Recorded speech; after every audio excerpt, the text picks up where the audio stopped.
right, guys, here we go. You're in for a treat. We have three generations here. We have Cecily Mack, Diego Perez, and Jack Kornfield. Cecily is the COO of Block Daemon, a crypto infrastructure company. She serves as chair of the board for Search Inside Yourself Institute and is a co-founding partner of Wisdom Ventures.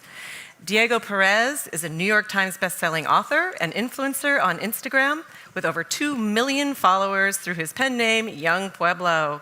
His 2 books include Inward and Clarity and Connection, and he has a brand new book coming out. It's on pre-order right now. Please check it out. It's called Lighter. Jack Kornfield, well, we all love and know Jack. Jack is back. Woo, Jack. He is the co-founder of the Insight Meditation Society in Massachusetts and the Spirit Rock Center in California. He said to keep it short. I said, okay. So, author, teacher, he's a mentor to leaders across the world. The three of them will be discussing generational Dharma, timeless wisdom in modern life, and Cecily will be our moderator. Please welcome these three. Come on to the stage.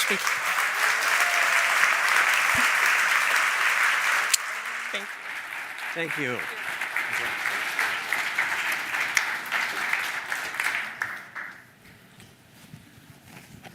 Wow. Welcome, everybody. Welcome, Jack. Welcome. Thank you, Cecily. Thank you. It is incredible to have you both here. And I just want to start with a minute to just let it sink in. I know you both have traveled far.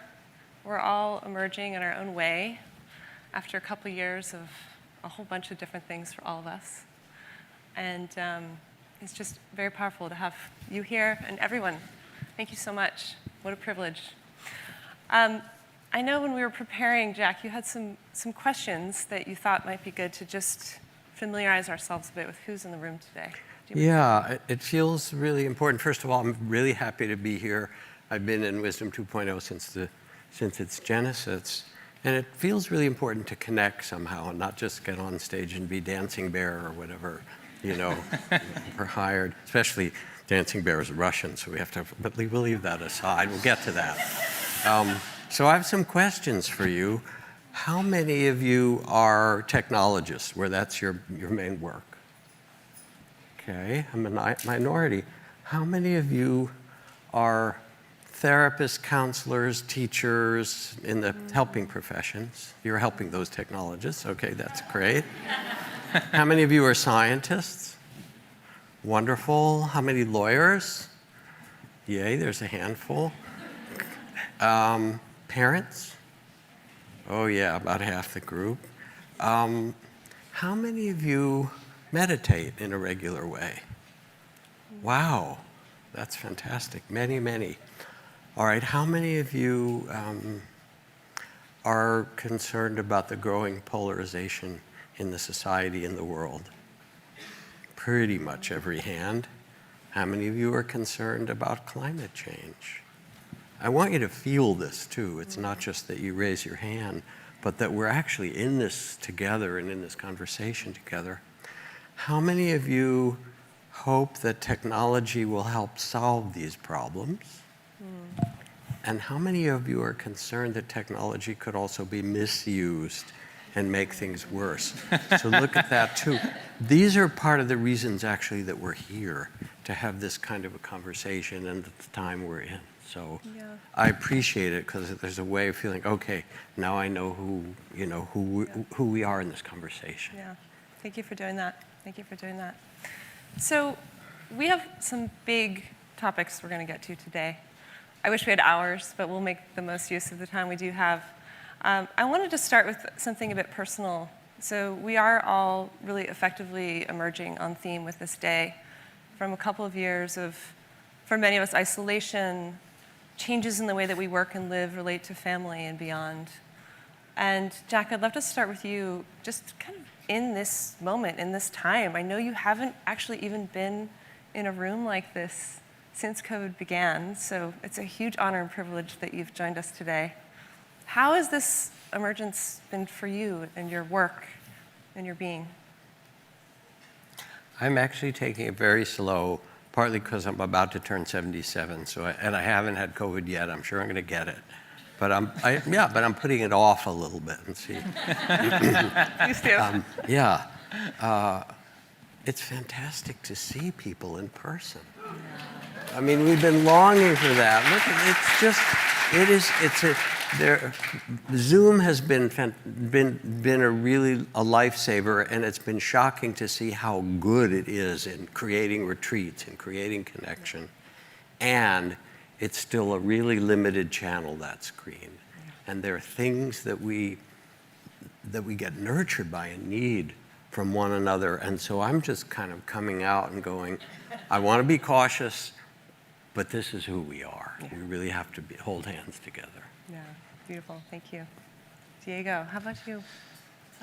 Similar to Jack, this is my first time at a live event since February, since the last Wisdom 2.0. Wow. Yeah, that happened right at the cusp when the pandemic was reaching the United States. So it feels quite beautiful to see old friends, to meet new people. I was really fortunate to have a pretty tight affinity group, a group that I could spend time with in person, other fellow meditators, and then my wife's family and my family. So we had our unit, but it's nice to just be here together as a collective. Yeah, get to share space. Similar to Jack, just I haven't gotten COVID yet, so we'll see what happens. But it's nice to just to live life together. Yeah. Yeah. It's a club I hope you guys don't have to join. Yeah, that's excellent. So when I think about the two of you and kind of the theme of this talk in general is about just generations and how you both have this very powerful presence, impact, voice. You're very different followings and very different modalities. You did both go on some type of a life journey or quest and have some experiences and bring back some knowledge and experience. Very different quests, but you did both have this feature of your paths. And you came back and you found ways to share your teachings, your learnings, your wisdom with these broad audiences. You both are very successful authors and inspire so many people around the world in different ways. And it's obvious to see maybe one is more in teachings and in books and in retreats. And Diego, you're leveraging technology really for healing. It's something John spoke about this morning. Like, technology can actually be used for healing.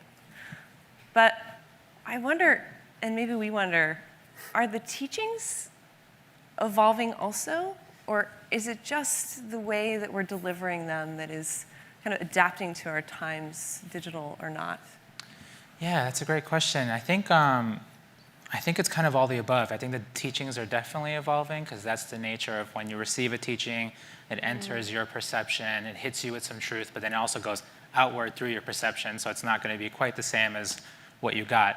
And I think just for me personally, like I take meditation really seriously. I think that's when I conceive of my own identity, the first thing is I'm a meditator. That's what I take seriously. When I plan my year, the first thing I do is plan my time for retreats, and then everything else comes after. But I don't really, when I enter the digital space, what I want to do is sort of reflect in a way where I'm actively trying to reach people who've never seen a therapist yet, who've never meditated yet, people who are just starting to turn that lens inward and give them something to reflect on. And in that way, I've sort of taken the teachings and synthesized the way that they've affect my everyday life. And so I think they definitely are changing, but I think it's great to be able to leverage just the tech that we have and, enter a space like Instagram that can be so difficult on the mind, right? Just like making you more addicted, making you more lonely, affecting you in these ways that are not good for your mental health, but then try to flip the script and, bring forward simplicity so that it's much more easier for the mind to process, and just like encourage people to follow the things that help them be the best version of themselves, as opposed to just feeding their craving, which is a lot of what's happening on the internet. Yeah. And a follow-up question to that: do you find that what you're offering through Instagram is just pouring out of you from your practice, or are you in an engagement with your followers? Are you learning from them what they're moved or inspired by? Yeah, I think I'm definitely learning from them, but more so on a smaller scale. I think for the Instagram account itself, I try my best not to read comments, and for the sake of my own mental health, it's just like too much. And the DMs as well, but I take much more seriously, with my Substack and my newsletter that I'm putting out, which I put forward a lot longer, deeper writings, and I'll get emails back from people, and that is, there's this sort of touch of vulnerability and genuineness that you get from that person-to-person contact through email, whereas, on social media platforms, people can just kind of they just kind of say whatever, and a lot of times you just read rough things and you're like, I don't even know how to respond to that, so I'm just not going to. Yeah. That's great. It's inspiring to us all. And Jack, so A Path with Heart, which is one of your most beloved books, and something that has been a resource for so many people, and just a kind of a cornerstone, I believe, of your work in offering as an author in addition to a teacher. This was 47 years ago you published it, and you're still such an active and generous teacher in the community, and I know you offer so much, and we'll talk a bit about what you're doing globally as well soon, but have your teachings evolved? Are you shifting with the times as well? So first, I want to talk a little bit about the question of, do things evolve? And I loved your answer, Diego. Yeah. Of course they do. But I've been in these fancy teacher meetings with Buddhist teachers and wise people and shamans and stuff from around the world for a long, And one of the arguments that happens is you're watering it down, you're not keeping the original real teachings, the conservative ones, and then, but if you just conserve it, it's going to die out. We have to make it fresh.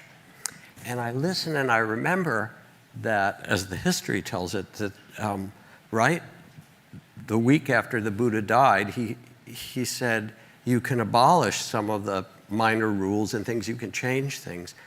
But he made the mistake of not saying which things you could change.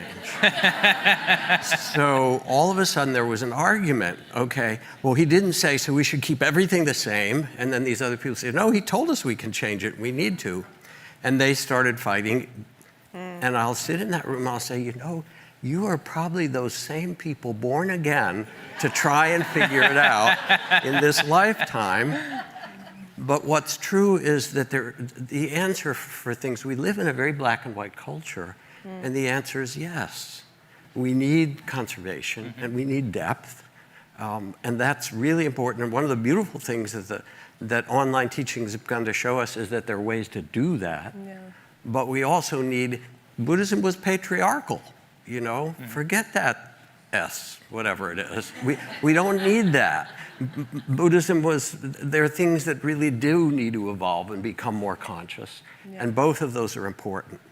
One of the things that's a really big gift, and you sort of pointed to it, Cecily, is that I've actually been doing a lot online, and one of the questions that people ask more than anything around the world is, how do I get a teacher? Because almost everything online is one way. Here's a meditation, here's some beautiful teachings, here's something you can do. And it goes to your very first question, we actually want relationship. We want to be known and know. So I'm part of a new company called Cloud Sangha, and you can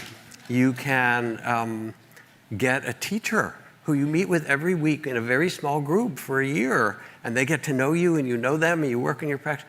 And this, to me, is one of the blessings of what's possible, of how we can foster growth. And I've also got this other teacher training with Tara Brach, the mindfulness teacher training. We've got 5,000 people in 70 countries who've learned to be mindfulness teachers and compassion teachers. All around the world, this couldn't have happened 10 years ago. And the pandemic has actually made it all the more so. So in some way, we're being invited to evolve and find new forms. And at the same time, we have to pause regularly and say, what's the deepest thing that we can teach and share and be with? How can we create a genuine space of attention and respect? Yeah, beautiful, thank you. I'm going to add one thing, sorry. Please. And that's because maybe we'll get to it, to global issues and things. Anybody who looks can see that no amount of technology, biotechnology, nanotechnology, space technology, AI, all that, is going to stop continuing warfare and racism and economic injustice and climate change, because those are all rooted in the human heart. Yeah. That's where they start. And so we now have to have the miracle of the technology matched by a transformation of the human heart. And that's the place that we sit in now as human beings.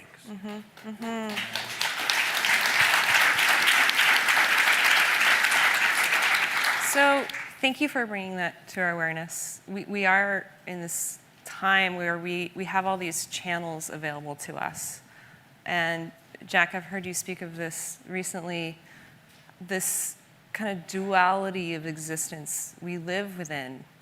We can, be flipping across the TV channels or our social feeds and checking out the latest gossip from the Grammys, and then within seconds we're witnessing the horrors of what is happening around the world.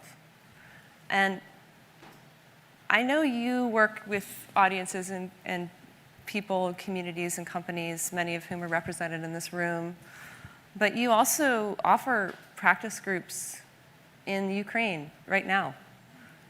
And I'm wondering if you can help us together, whether it's individually or in community, reconcile this duality that's in us all. How do we endure, whether it's with our practice or other ways of living, this difficulty of such different human experiences that are in our day-to-day exposure?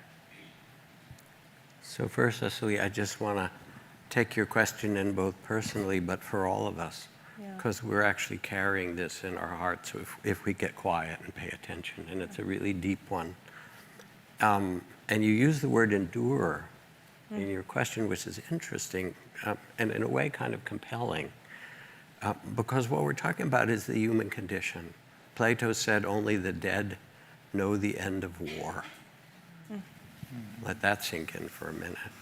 And part of the problem with Ukraine, and we'll get back to that in a minute, is not just what's happening in Ukraine, but that it's pushed aside what's happening in Myanmar or in Ethiopia and in Tigray or Libya or the Darfur camps.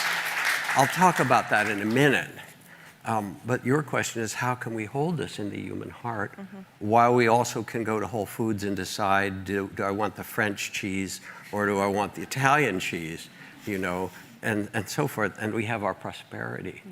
And I don't have a simple answer, because there isn't one. I think to be a human being means we have to carry the unbearable beauty of the world, that in the 45 minutes we'll be talking, there will be a billion acts of kindness, of parents making scrambled eggs or boiled rice for their children, and people helping someone down the stairs or across the street, and there'll be acts of violence. So there's this unbearable beauty and the notion of tears. And I think what's important for us is to be able to get quiet enough to not turn our gaze away from what's difficult, because we can get lost, as Diego and you were talking about, we can sort of get into the consumer thing because it's too hard to bear. And one of the beautiful things about meditation is that you become the Buddha, or you become the wise one who sits under your tree of enlightenment, and you begin to trust that you have the great heart of compassion in you, that you can hold all this. And it doesn't help to be depressed. I mean, there's a beautiful book with Tutu and the Dalai Lama, the Book of Joy, and how when you've seen so much suffering in South Africa and Tibet, and Dalai Lama said, so much has been taken from me, taken the monasteries, burned our texts, imprisoned the monks and nuns. Why should I let them take my happiness? It's a miracle to be alive, to have life, to watch spring come back. And if you go to a refugee camp, they don't want you to be depressed. Okay, I feel so sorry for you. They're depressed enough, They actually want someone to come in and say, as I have in talking to people, whether it's Ukraine or elsewhere, there are thousands of generations of your ancestors that have lived through difficulty, and you know how to do this. It's in your bones, it's in your DNA. Not only will you survive, but here's the important part. This is the time for your moral leadership. This is the time when your values get tested and whether you can do this. Because I have friends, this famous nonviolent, wonderful person who called and said, I'm ready to sell what I have and buy missiles for the Ukrainians. Right? And I said to her, after a life of nonviolence, I said, here's my problem, dear. I said that in those tanks are young Russian guys, young Russian kids. In those armored vehicles from Russia are also young people. And how can you want to kill any of them? So that's the place to start. And then, since I'm on a roll for a minute, forgive me, we have a collective responsibility. All right, the USA is a warlike nation. We've had one war after another, and I can't tell you, when the Soviet Union collapsed, there was this huge depression that swept over the Pentagon because we didn't have a good enemy to get all that money. You think I'm kidding? This is literal, and it's true. Now we've got a good enemy again. It's all we defunded the State Department. Benjamin Rush, who was a signer of the Declaration of Independence, wanted a defense or war department and a peacemaking department. Never been funded. We put $1 trillion into weapons. We sell them all around the world, and then we don't feel safe. There has to be yeah, duh. So there has to be a different vision, and we who gather with this in the center of the technological world have to be willing to step back, because it's not about Ukraine or Russia, and there's lots of propaganda on both sides. Just be aware of this. I feel terrible for the people of Ukraine, nothing but that. But believe me, there is spin everywhere, from the oil companies to there's just lots going on, and it's easy to get swept away by the media, and it looks like a video game. Okay, who's right, and how do we win this one? In war, there is no one who wins. That's the truth of it. So when I talk to people in those circumstances, I really talk about stepping back. Yes, you need to find your moral center, because this is where you will be tested and where the new world will get born of something good. But at the same time, we also, as citizens, have to step back and say, what are we devoting ourselves to as a country and as a people? And this, then, can we use our technology to support in a beneficial way? Or do we do, the phrase that came was business as usual. And there's something literal about that, so. Thank you. I wanted to, a story popped up listening to Jack. My wife and I were talking the other day, and a friend of ours, someone really close to us, was saying that, they don't know if they want to have children because the world is so chaotic and it's in such a terrible time. And then I started thinking to myself, because one of my personal passions is history, was like, I asked my wife, I was like, when would be a good time? And I started just naming years, like 1968? It's like, no. I was like, 1930? No. 1890? I was like, no. 1840? Even worse. Like, you just keep going back, and there's always something horrific happening. There's something terrible. But human history is not just the history of suffering, it's also the history of victory, right? There are moments where we can be kind, but there's something quite special that's happening right now, which is that there is so much Dharma. There is so much opportunity for healing, and it's becoming more and more accessible. And not just in the United States, but throughout the world, it's becoming more and more accessible. And that's sort of, it feels auspicious. It feels like it's not an accident. Why is it that at a time when there are so many historic, critical challenges that are right in front of us, that humans have to overcome for us to create a better world, it's the same time when the most healing is available probably ever in history. And I think that's something that I always turn to, and it gives me a lot of hope, because as we heal ourselves as individuals and as groups and as collectives, we become much more creative, much more compassionate. Our minds literally work better. We can come up with new solutions. And we're seeing that more and more, and I think it just gives me a lot of hope. Yeah, You know? beautiful. Yeah.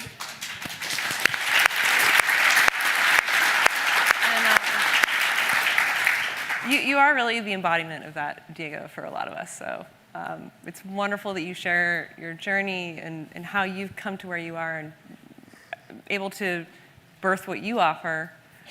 One thing that came up in reflecting on today and just thinking about this was how I know you are so committed to your practice. You and your wife, Sarah, are just... I love this example you give about you set your year out based on when you're going to be on retreat. And I know that you just emerged yourself from a 45-day Vipassana retreat, I believe, which is beautiful in and of itself.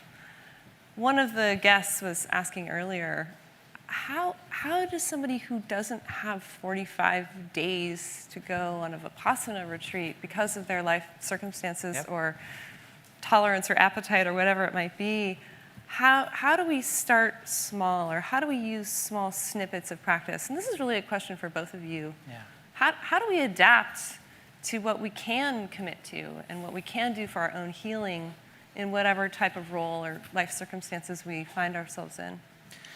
I think that's something that it's really personal, right? We have to sort of take a good look at what our capacity level is, like not just in our life and the different responsibilities that we have, but we also have to take into account our own conditioning, our own trauma, and finding sort of that sweet spot where it's something that is challenging, but at the same time not overwhelming. You don't want to bring up so many things that then you run away from the inward process. You no longer want to reflect or get to know yourself because you are horrified by what's inside of you.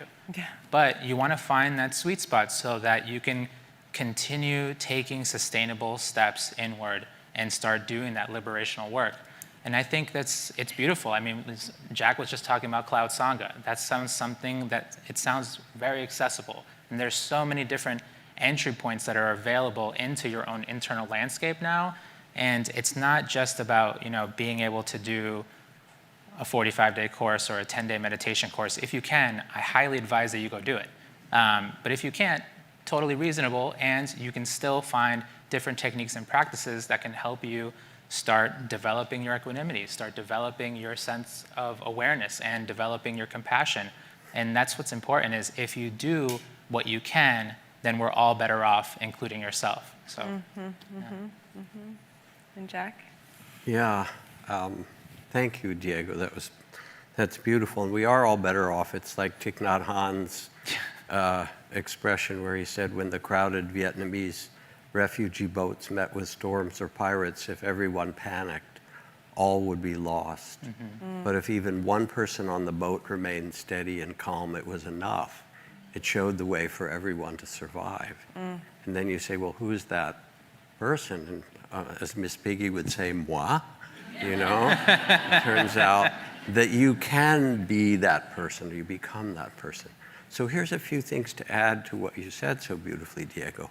One is you can start small, as you said, and I'll give you an example of really small, because Meng, our dear friend who helped start Search Inside Yourself Leadership, did a teaching for people in Ukraine last week, just before I did.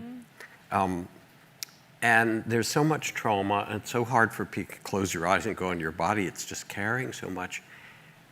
He taught micro meditations. 1 mindful breath. How is that? 3 mindful breaths. Or if you can't sit because you're carrying the grief or something difficult in your life, do walking meditation practice. There are very simple, steady and grounding things, and in a minute, I mean, the neuroscience, Richie was here, Richie Davidson, in even 60 seconds, you start to re-regulate your nervous system, and you also come to a place where you can see with greater clarity. So there's that. One is making it simple. The second is the incredible need for community. We're such an individualistic nation, and the idea that you're supposed to meditate on your own, yeah, if you can have sex on your own too, it's all right. But it's kind of better with other people for the most part, And we really need community, whether it is a meditation buddy who you set your alarm and sit with every day or 3 times a week, whether it's Cloud Sangha or some other thing where you join. We actually, and traditionally where it's taught, wherever 2 or more are gathered in his name, whether it's satsang or sangha or minyan, or we need to support each other. Because, and in our culture, our speedy consumer, look at your calendar culture, we need each other. And so that becomes something that you can somehow build into in a deep way to help you sustain your practice. And I forget the third thing, so this, Back. you know. We'll come back. One thing that you both have touched on, and it's inevitable given the theme of this conference and gathering and audience, is both the light and darkness of tech. The might and power, but also the potential for misuse. And I know we have a number of people here today and likely live streaming who are in these kind of cutting edge industries of virtual reality, or crypto, those crazy people, or AI. And there are more and more seemingly healing opportunities being offered with these technologies, while also other just pure addictive entertainment ones. What's your counsel to us as co-creators of this next generation of tech? A lot of us are calling it Web 3. What's your counsel to us on not straying into the dark side? How do we make sure that this is used for good? And where do you see the real potential within these spaces? Is it the big, huge tech companies, or is it fringe, or micro communities? It's a huge, huge potential problem. I think it's one of the more sort of scarier problems that we have that is not talked about enough. I am a huge fan of Yuval Noah Harari. I love him so much. I think he's sort of like the Einstein of the social sciences.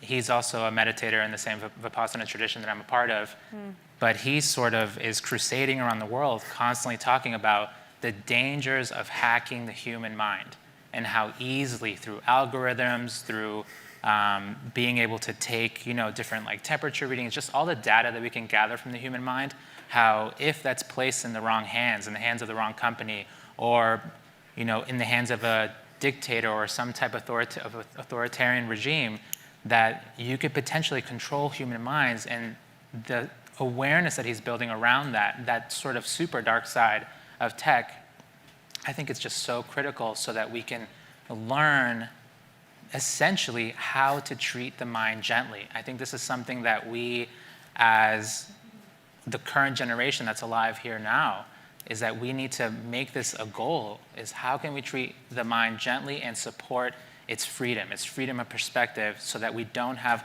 algorithms basically tricking us into thinking that we're free and making decisions for ourselves, when in reality, it's just that the algorithm told you this same thing so many times, and then all of a sudden you're like, oh, right, I think I like that, but no, you don't. Like you just saw that many, many times.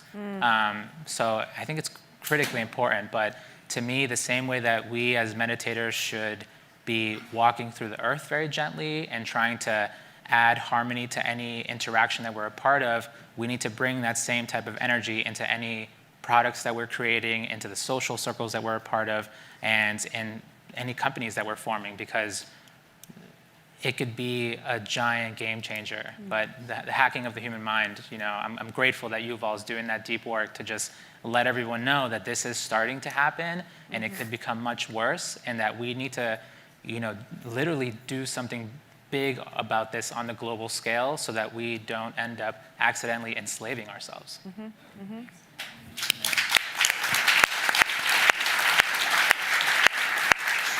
So we have these huge forces that you're talking about, Diego, and they're also on different sides. There's AI. Will it be used for the good? Will it be misused? And AI is learning so fast, it's like a 2 or 3 year old now. In another couple of hours, it'll be going to college. I have to tell you, it's really extraordinary. Yeah. And then we have CRISPR and gene editing, where we can edit who people are And that's going to be happening in nanosecond as well. We have fusion technology, which maybe in the next decade will supplant oil and solar and all of that. Quite possible. So there's all these beneficial things, but also the danger that you speak about, and the problems, climate, racism, divisiveness. How will we use them?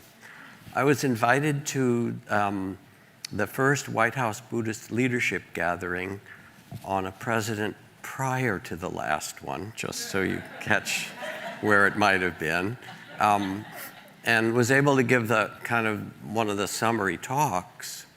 And I read a text that goes way back to Buddhist teachings about wise society, that for a society to prosper and not decline, for people to live well, there were 4 principles. The first is that people come together in harmony and listen respectfully to each other and depart in harmony. First principle, that we actually listen. The second is that we care for the vulnerable among us, those who have power, take care of the whole in some way. A third principle was that we care for the environment. Pretty early on, these environmentalists and so forth. So I read these, but they're not different than what you'd see from the Iroquois nation and the indigenous wisdom, or from the Tao, or from, other great wisdom traditions. I said the beautiful thing is, and the important one is, that it's not just ideals, because we all love these ideas. There are practices that train the heart to do this. There are ways, starting in education, social and emotional learning, that's growing out of mindfulness and compassion, or institutions that we create, where you can actually train human beings to see with the heart of compassion, to respect oneself and another.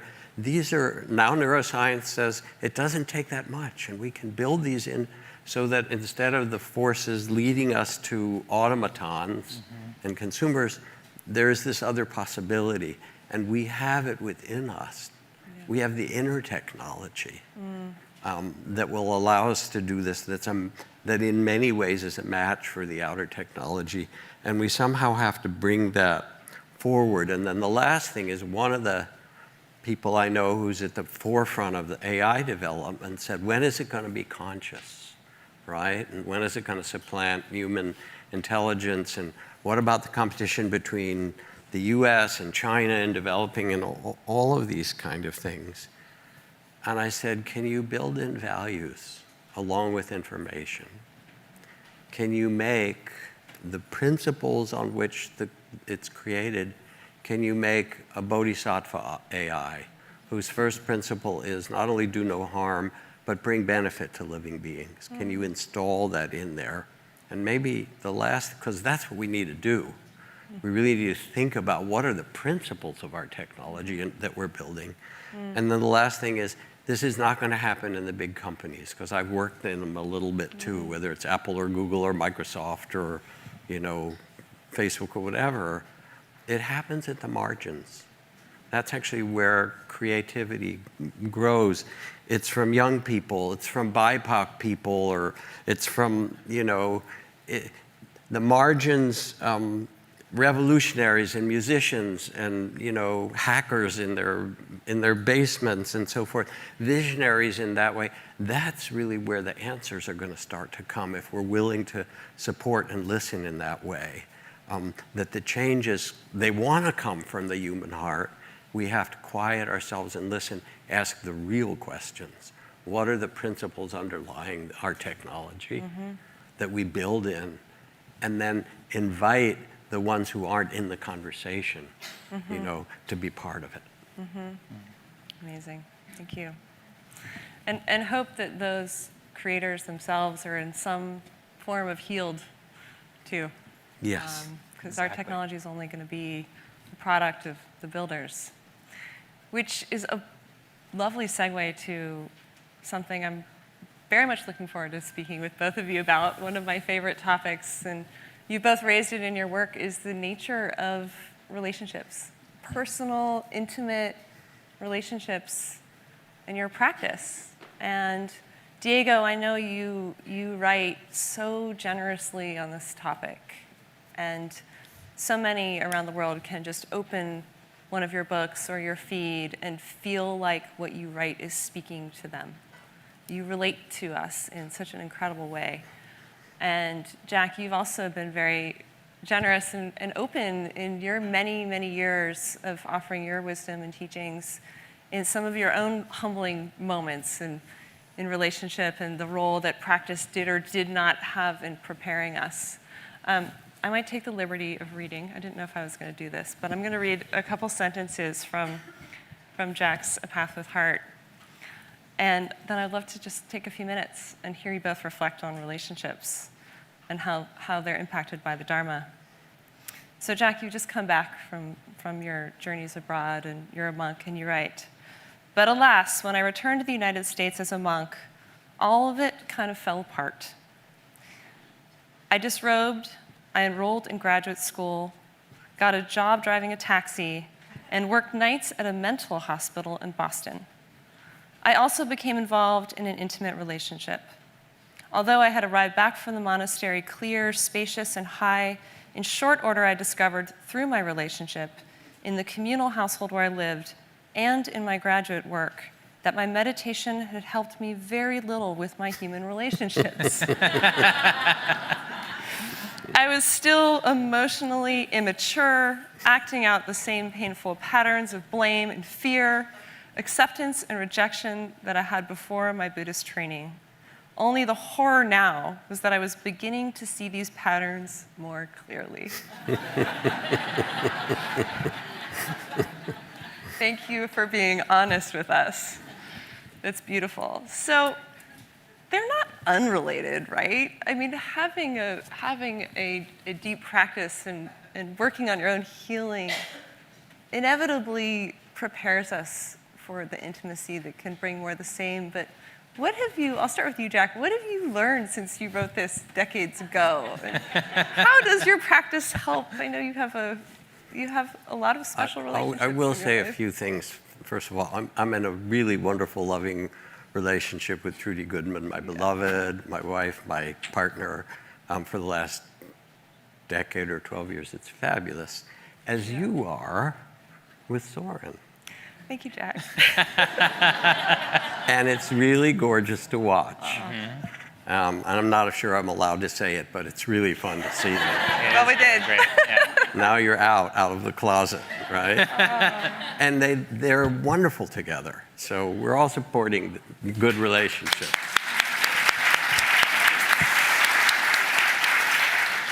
One of the things that's important to understand, it does, as Diego points out, it really helps to have time where you quiet the mind and tend the heart and listen. And our relationships mirror what we learned in relationships in our families. And mine was a pretty painful family, and so we don't know how to do it. And then you think that if you get good at one area, it will carry over in another. But it doesn't work that way. Awareness doesn't automatically carry. So there's people that go to the Dalai Lama, and I love him. He's like the finest human being there is. And they'll ask him questions about marriage or giving birth to a child. It's like, the Dalai Lama has never been married. He never had a kid. You know, you're asking the wrong person. So it turns out that we have to actually direct the same mindful, loving awareness that we give to our breath, our body in meditation, or our own mind. Then we have to turn it and deliberately listen to each other and say the skills of loving awareness and attention and, or self-compassion, now I have to bring to that person that I'm with. I have to listen in the same respectful, non-judgmental way. Mm-hmm. I have to accept them just as I have to accept these things in myself. Of course I can change, but when I've done weddings for people, one of the things that, and I used to do them, I would do during the ceremony is I would say, when you go to a used car lot to buy a car, there's a sign in the window in many of these cars that will say, "as is." And I say, you may have all these fantasies about this relationship to come, but I want you to really look at each other. Are you willing to marry this person as is and love them as is? And what I've learned is meditation, therapy, good friends, community, making mistakes and then trying to sort them out, communication. Relationship takes all of the above, as you know. But it also is the place that we learn to love. And what else is more important? Yeah. I mean, it was my wife and I, we had been together for about 6 years before we started meditating. And during those 6 years, it was clear that we had a very deep connection. There were a few times where we almost broke up, but our connection was so strong that it kept pulling us back in. But that whole first part of our relationship, it was like living in a hurricane. It was quite chaotic. There was, if you were to add together how much emotional maturity the two of us had, you would get a total of 0. And it was quite difficult. But when we started meditating, ever so slowly, there were tiny amounts of harmony that started entering into our lives. And I think particularly understanding selflessness, understanding that yes, right, we're here, we're individuals, we're having a conversation, but ultimately, what's really here? It's just ever-changing phenomenon. It's just mind and matter moving at incredibly rapid speeds. It helps you let go of some of that ego, specifically for those moments when arguments happen, right? Because that first half of our relationship, we would argue and each of us would try to win. We would try to win the argument. And like Jack says, nobody wins in a war, right? So we'd both immediately lose. But now we try to do our best to just understand, conflict is arising, anger may be arising, something, this feeling of being upset is there, but let me just take a step back and still try to appreciate your perspective. And in both of us trying to appreciate each other's perspective, we actually learn that if I appreciate her perspective, it actually doesn't negate my own. We're just understanding each other in this moment. And in that ability to understand each other, we can actually find a new middle path where we can then move forward and try to act in better ways. But I really am profoundly grateful to the Dharma because I think my connection with my wife would have never matured if it weren't for me personally building my awareness of myself, my own traumas, my own conditioning, the way that I would just constantly be reacting. That little bit of equanimity can make such a difference because it allows you to let some love through.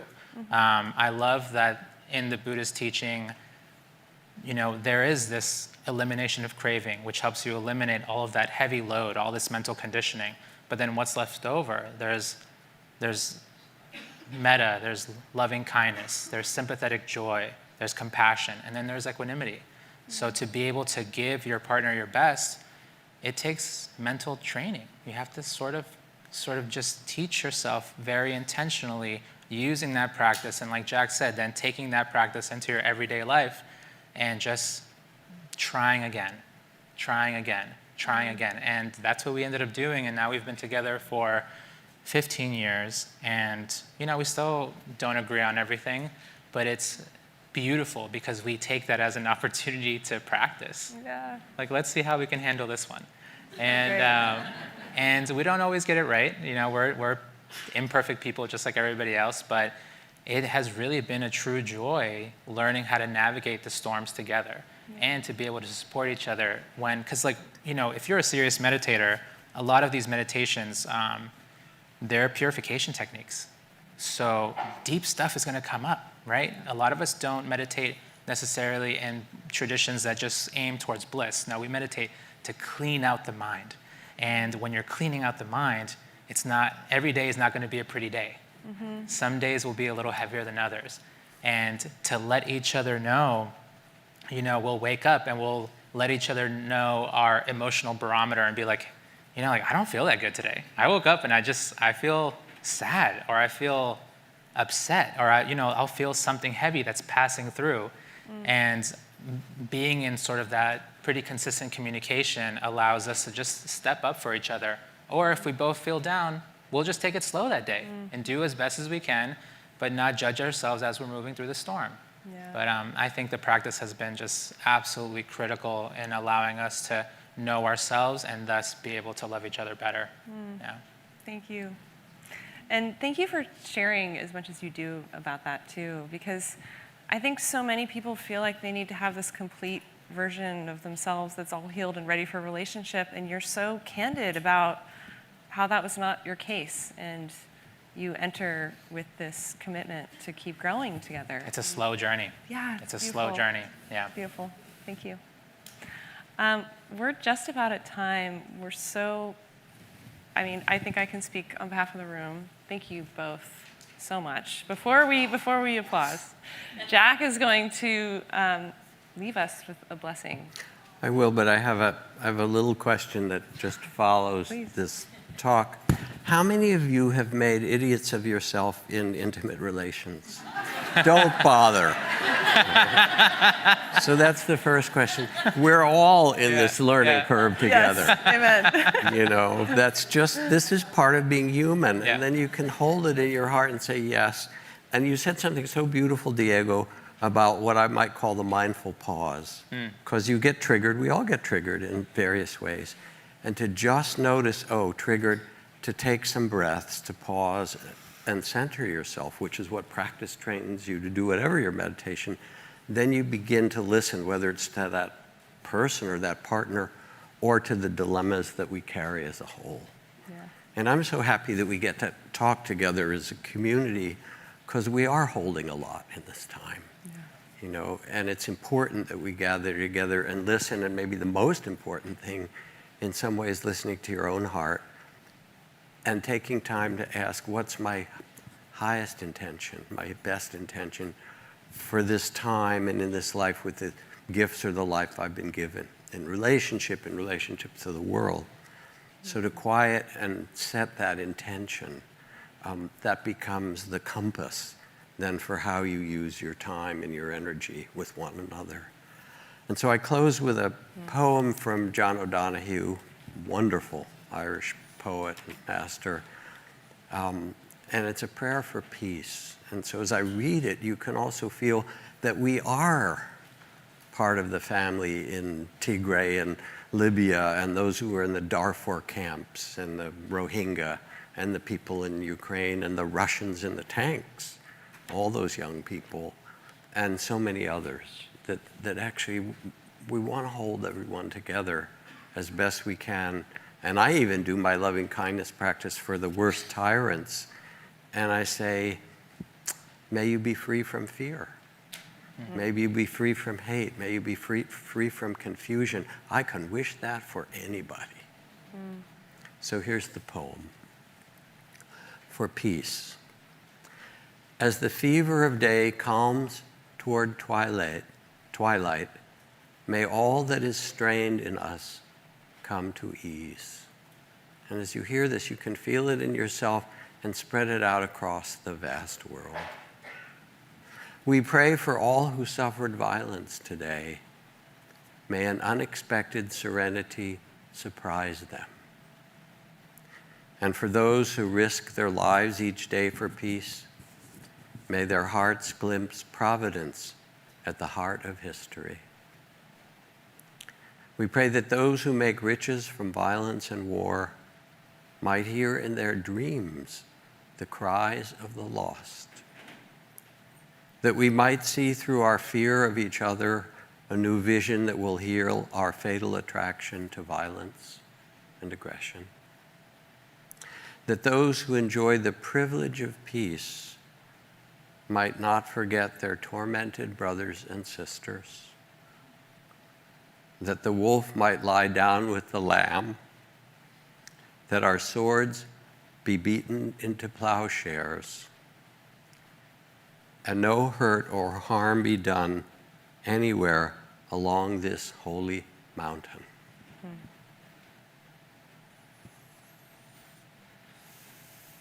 Thank you all. Thank you. Thank you, Cecily. Sorry for outing you, but not completely sorry. All right. Take care. Thank you both. Thank you. Thank you, Jack. So thank you. We have 2 more minutes. One of the things, we're going to talk more about it tomorrow, but we can put up a slide. There's a project that Jack and Diego and Cecily and myself and a few other of the community is a part of and is helping to create this new world. And it's called Wisdom Ventures. And there'll be another slideshow. We'll be talking to you more about it. And there's a whole team in the next slide that you can see, and you might see us. And if you point your phone at that, you can actually get information about it. So we'll tell you more about it, but I just thought it was important to talk to you a little bit about it tonight because it's kind of emergent from this community. And I think when Jack and Diego and Cecily spoke about this, it's a really important project for all of us. So we're going to talk more about it tomorrow. Annie has a few announcements. I do. But before we do that, thank you so much for your presence today. We create a field together. Like, this doesn't happen on its own. If all of you were looking at your laptops, like these, it would be different conversations. So the fact that you bring your hearts and your presence in here creates this field that we all get to enjoy. So if you like today, thank yourself. Yeah, thank you. And I love the as-is mindset. I think it's gentle and kind. So let's bring that home and think about that a little bit more. Thank you, Jack, for that.